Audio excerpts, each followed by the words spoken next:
বিসমিল্লাহির রহমানির রহিম। আসসালামু আলাইকুম ওয়া রাহমাতুল্লাহি ওয়া বারাকাতুহু। আমি মোহাম্মদ হারুন মন্ডল, কৃষি ও কৃষকের বন্ধু চ্যানেলের পক্ষ থেকে আপনাদেরকে জানাই স্বাগতম।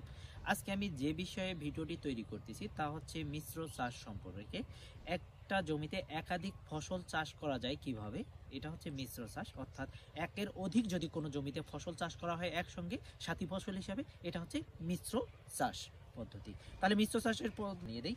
একজন কৃষক তার জমিতে সর্বপ্রথম একটা লাউ গাছ লাগিয়েছে এবং লাউ থেকে এখান থেকে লাউয়ের ডগা খাবে এবং লাউ খাবে সম্পূর্ণভাবেই আমরা।